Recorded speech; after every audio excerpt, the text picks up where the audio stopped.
All right, guys, from the hillside once again. And I should have got my camera out a little earlier, but yeah, that's a 10-point buck right there in my neighbor's backyard. They were just in my backyard. So anybody who's ever grown a garden or landscaping in city limits, I'm sure you've had this problem. Urban deer will wreak havoc on everything you try to grow. So through trial and errors, plants I've grown in my landscape have become, well, not have become, but they are or have been proven to be deer less preferred by the deer, if that makes any sense, because nothing is quite deer proof. But yeah, that's a nice 10-point buck and a fully mature adult doe up there. Now it's in my second neighbor's yard. But I did kind of notice if you see his buck, one of his back legs, he's limping pretty hard. So I'm not sure if he was hit by a car or what, because I don't see any actual blood or any kind of puncturing, any kind of like damage from a dog or a coyote or something like that. But yeah, so there you go, guys. This is what you're up against if you try to grow in the city limits. And of course, you just can't shoot them in your backyard. I know people would want to do that, and it's you can border on whether that's humane or that's legal and all kind of stuff, and argument both ways. But the deer, this is their habitat as well. We just put houses in it. But the best you can do is try to just manage the damage, if you will.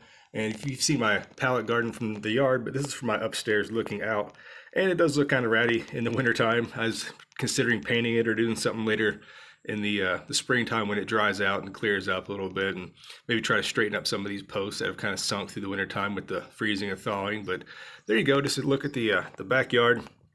Something else I wanted to show you right here. Snow. I did a video on the benefits of snow, but here's another thing you can use the snow for advantage. As the snow melts, look at the parts of your yard where it melts the first. Okay, so the upper part there, this is on a south-facing slope, so the house shades out the lower area.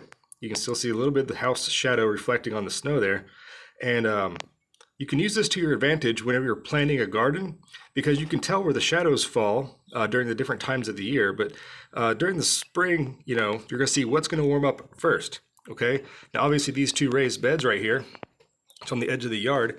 They still have tons of snow inside of them. They're pretty insulated with the snow, so they are one of the last things to thaw out in the spring. Whereas up here next to the dividing property line with the rock wall there, I just have some shrubs and some bushes up there, some trees I'm trying to grow, kind of like for privacy screening, that are just now kind of growing in right there. The tallest one. These were all started by seed, of course, just for fun. But anyways, you can see this one right here.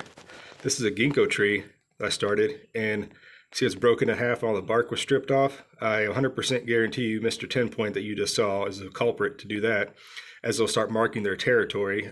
That's what they do with their scent glands on their antlers. But so that's kind of a victim. But it's what it is. You're not gonna be able to get rid of the deer. They're not going anywhere anytime soon.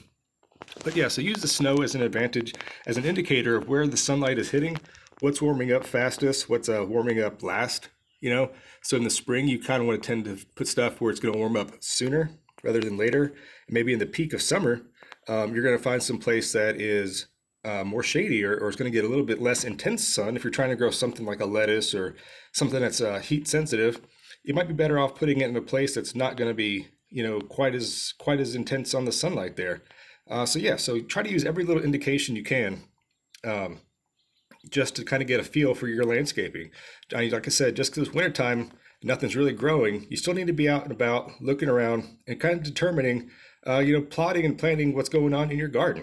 So it's what it is. I can't really put anything on the upper edge up there anyways, because it's just, it's a hillside and my neighbor's yard and property up there. I'm not trying to show their stuff. I'm not sure it's pretty appropriate to show other people's property, but anyways, yeah, you can see the dividing line right there. That snow line is the reflection or the shadow from my house onto the backyard.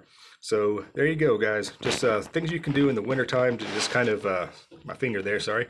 Things you can do in the wintertime to just get kind of an idea of what you're up against, and just some indicators of the nature and the landscaping and how the seasons change throughout the growing season.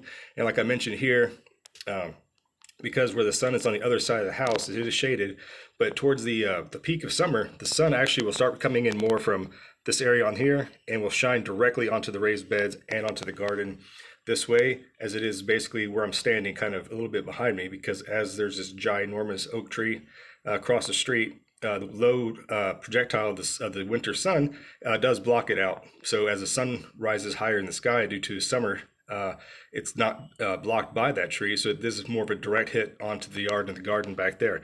So there you go. I'll wrap it up there. I'll quit rambling on. But yeah, use everything you can as an indicator, way to look at what you got in your yard and just kind of get the big picture, the 4 seasons. Just look how your landscape and your property changes, and just, if you can, if you have an upstairs or you have a place you can get a better vantage point from up above and look down on your property, you might notice some things that you can't see from ground level. All right, guys, so from my hillside, I'm going to get back inside. It's about 14 degrees out. I'm going to get warm, and you guys take it easy. Hopefully everything's going well for you. And yeah, use the snow as an advantage, as an indicator of sunlight and warmth. All right, guys, bye-bye.